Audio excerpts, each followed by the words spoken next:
بسم اللہ الرحمن الرحیم۔ السلام علیکم محترم سامعین، آج کی اس ویڈیو میں آپ کو بتاؤں گا کہ نمرود کی بیٹی کا نام کیا تھا، وہ کس طرح سے حضرت ابراہیم علیہ السلام پر ایمان لائیں اور نمرود نے اپنی بیٹی کے ساتھ کیا کیا، اس پر کون کون سے ظلم کیے اور وہ کس طرح سے حضرت ابراہیم علیہ السلام کے پاس پہنچی۔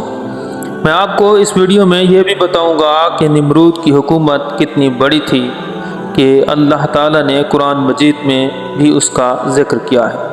میں آپ کو یہ بھی بتاؤں گا کہ جب حضرت ابراہیم علیہ السلام کو آگ میں ڈالا گیا تو کس نے ان کی مدد کی اور کس نے ان کو تکلیف پہنچائی۔ ان تمام باتوں کو دیکھنے کے لیے اس ویڈیو کو آخر تک ضرور دیکھیں۔ تو آئیے ویڈیو شروع کرتے ہیں۔ نمرود کی بیٹی کا نام رازا بنت نمرود تھا۔ وہ ایک بہت ہی زیرک اور ہوشیار لڑکی تھی۔ اس نے جب حضرت ابراہیم علیہ السلام کی آگ میں ڈالے جانے کو دیکھا تو بڑے اصرار سے اپنے والد کو اس بات پر راضی کیا کہ اسے اس منارے پر جانے کی اجازت دی جائے جس پر سب لوگ بیٹھ کر حضرت ابراہیم علیہ السلام کو دیکھ رہے تھے۔ چنانچہ نمرود نے اجازت دے دی اور وہ اس منارہ پر جا پہنچی۔ وہاں پہنچ کر اس نے حالات دیکھے۔ اسے یہ دیکھ کر بڑا تعجب ہوا کہ آگ گلزار بن گئی ہے اور بلور کا تخت ان کے لیے لایا گیا ہے۔ اس نے بے ساختہ آواز دی، اے ابراہیم، میں یہ کیا دیکھ رہی ہوں؟ اے ابراہیم، یہ حالات کیوں کر پیدا ہوئے؟ خدا نے اس کی آواز ابراہیم علیہ السلام تک پہنچا دی۔ حضرت ابراہیم علیہ السلام نے جواب دیا، من کان فی قلبہ معرفت اللہ لم یحرس النار، جس کے دل میں اللہ کی معرفت ہو اسے آگ نہیں جلا سکتی۔ اس نے کہا، کیا مجھے اجازت ہے کہ میں آگ میں آپ تک آ جاؤں؟ آپ نے فرمایا، تو بولو لا الہ الا اللہ ابراہیم خلیل اللہ۔ تو یہ اس وقت کا کلمہ تھا جو یہ پڑھتا تھا مسلمان ہو جاتا تھا۔ تو اس نے کلمہ پڑھا تو وہ حضرت ابراہیم علیہ السلام کے پاس جا سکتی تھی۔ وہ چپکے سے حضرت ابراہیم کے پاس جا پہنچی۔ جب آگ کے قریب پہنچی اسے آگ کے کسی حصہ نے کوئی بھی اذیت نہ پہنچائی اور وہ حضرت ابراہیم علیہ السلام تک جا پہنچی۔ وہاں پہنچ کر اس نے اپنے ایمان کی تجدید کی اور واپس اپنے گھر باپ کے پاس چلی گئی۔ نمرود کو جب اس کے ایمان لانے کا واقعہ معلوم ہوا وہ آگ بگولا ہو گیا اور اپنی لڑکی سے کہنے لگا کہ توبہ کرو۔ اس نے انکار کیا۔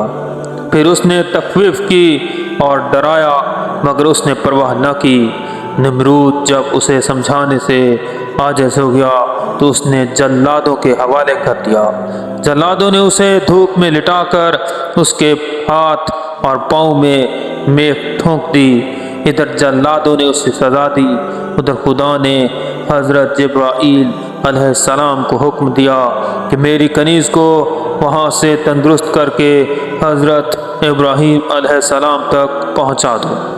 یہ واقعہ حضرت ابراہیم کی آگ سے نکلنے کے بعد ہوا۔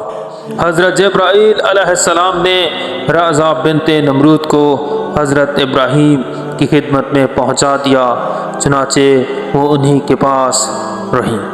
بالآخر حضرت ابراہیم علیہ السلام نے اس کی شادی اپنے ایک فرزند مدین کے ساتھ کر دی جو کہ سارہ علیہ السلام اور ہاجرہ علیہ السلام کے علاوہ کتورہ بیوی سے تھا۔ پھر خدا نے اسے یہ عزت دی کہ اس کے سلسلہ رحم میں بہت سے انبیاء کو پیدا کیا۔ ایک روایت کے مطابق 1000 انبیاء رازا بنت نمرود کی نسل سے ہیں۔ اسی طرح سے جب حضرت ابراہیم علیہ السلام کو آگ میں ڈالا گیا تو عرش پر دیکھنے والے تمام فرشتے حیرت زدہ ہوئے اور کہا، اے پروردگار، آپ کا ماننے والا، آپ کا خلیل اللہ، اس کو آگ میں ڈالا جا رہا ہے، ہمیں اجازت دیں ہم جا کر ان کی مدد کرتے ہیں۔ تو اللہ نے کہا کہ جاؤ، اگر وہ تمہاری مدد حاصل کرنا چاہتا ہے تو کرو۔ یہ بات سن کر حضرت جبرائیل علیہ السلام حضرت ابراہیم علیہ السلام کے پاس پہنچے اور کہا، اے اللہ کے نبی، اے خلیل اللہ، میں اللہ کی طرف سے آیا ہوں، آپ مجھے حکم دیں میں یہ آگ اٹھا کر واپس اس نمرود کے اوپر پھینک دوں اور سب کو یہیں پر ختم کر دوں۔ حضرت ابراہیم علیہ السلام نے کہا کہ مجھے تمہاری مدد کی ضرورت نہیں، یہ جس نے مجھے آگ میں ڈالا ہے، جس کے لیے ڈالا گیا ہے، وہی اللہ ہی میری مدد کرے گا۔ حتیٰ کہ تمام فرشتے آئے، لیکن حضرت ابراہیم علیہ السلام نے کسی کی بھی مدد حاصل نہ کی، جس کی وجہ سے اللہ تعالیٰ نے اس قربانی کو دیکھتے ہوئے حضرت ابراہیم علیہ السلام کو اپنا خلیل کہا۔ اسی طرح سے جب حضرت ابراہیم علیہ السلام کو آگ میں ڈالا گیا تو ایک چھپکلی دیکھ رہی تھی، تو اس نے آگ کو ہوا دی تاکہ آگ اور زیادہ تیز چلے، جس کی وجہ سے اللہ تعالیٰ نے چھپکلی کو مارنا فرض قرار دیا۔ ایک مینڈک دیکھ رہا تھا، اس نے اپنے منہ میں پانی بھرا اور پانی آگ پر پھینکنے لگا تاکہ اس آگ کو بجھا سکے، تو اللہ تعالیٰ نے اسی وجہ سے مینڈک کو مارنے سے منع فرمایا ہے۔ میں آپ کو یہ بھی بتاتا چلوں کہ حضرت ابراہیم علیہ السلام اس آگ میں کتنے دن رہے اور وہ آگ کس طرح سے بجھ سکی۔ ایک روایت کے مطابق حضرت ابراہیم علیہ السلام اس آگ میں 3 دن رہے، اور ایک اور روایت کے مطابق آپ اس آگ میں 7 دن تک بیٹھے اللہ کی عبادت کرتے رہے۔ جب نمرود نے مینارہ پر جا کر حضرت ابراہیم علیہ السلام کو دیکھا تو انہوں نے دیکھا کہ وہ ایک جنت نما گلزار میں بیٹھے ہوئے ہیں۔ اس خیال سے وہ جل بھن کر رہ گیا۔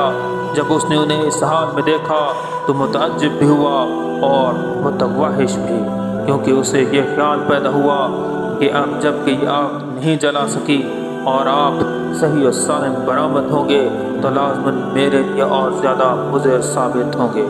یہی کچھ سوچ کر اس نے اپنے کارکنوں کو حکم دیا کہ منجنیق کے ذریعے سے ابراہیم علیہ السلام پر پتھر پھینکے جائیں۔ چنانچہ بہت بڑے بڑے پتھر اس میں رکھ کر پھینکے گئے۔ وہ پتھر جب ہوا میں پہنچے تو وہاں پر معلق ہو گئے۔